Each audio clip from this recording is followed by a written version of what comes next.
Good morning. It is episode 62, Thursday, March 28th. Bitcoin is trading back now above 71,000. This episode, I want to focus completely on the user model for Bitcoin price. Now, Giovanni made some amazing discoveries. First, he was the first person to see the power law, back in 2014, and then sort of tried to educate people in 2017, 2018, kind of gave up in 2019.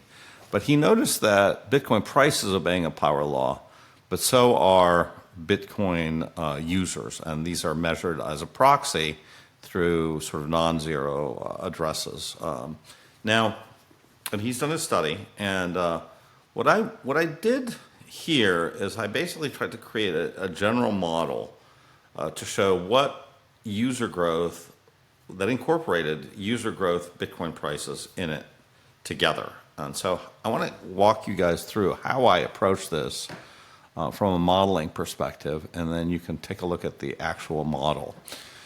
Okay, so first of all, I'm going to go and I'm going to share the screen. And this is sort of my tweet, which sort of went over the model. I'll just explain it really briefly.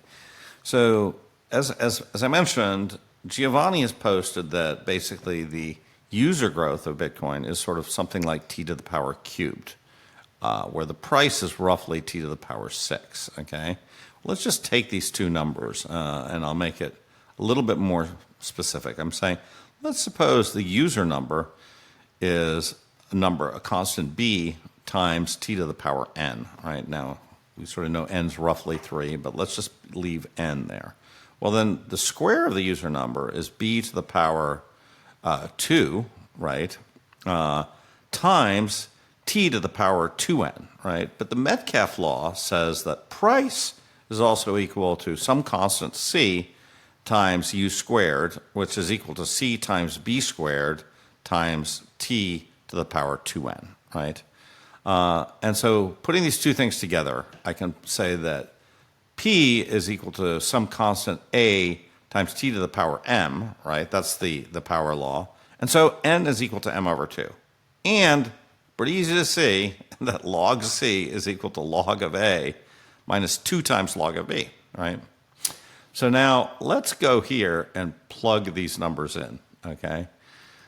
So in here, I used the actual number from Ben Sigmund's regression, and he found that the A, and this is using base 10 logs, right? And he found A is equal to negative 1.78, and the power is 5.56, right? So what I did here for the number of users, I just basically took the power of price divided by 2, right?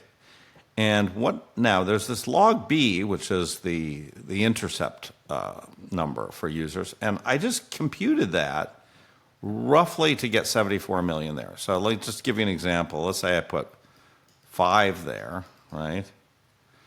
Then I would get 186 million users right now. So I like the 4.6 number because it gives me roughly 74 million, which is my general estimate for how many Bitcoin users there are.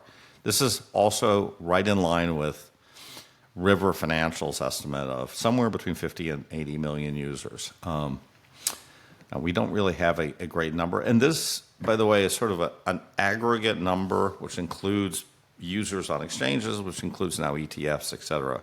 But let's just sort of think of this as the number of Bitcoin users, 74 million. Okay. Now, you will notice with this, if I take the user squared, right, and then divide by, the 10 to the negative of this, right, I get 57,421, right? And that is exactly the price here. So Metcalfe's law is exactly holding. It's to the absolute decimal here.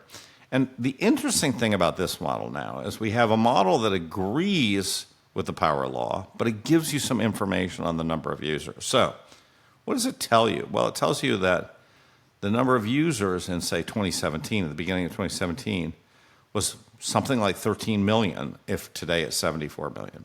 That does not that seems about right to me, okay? And it sort of tells me, okay, now let's suppose I want to get to about 500,000 Bitcoin price. Well, I'm going to need to go wait until about 2031 to do it.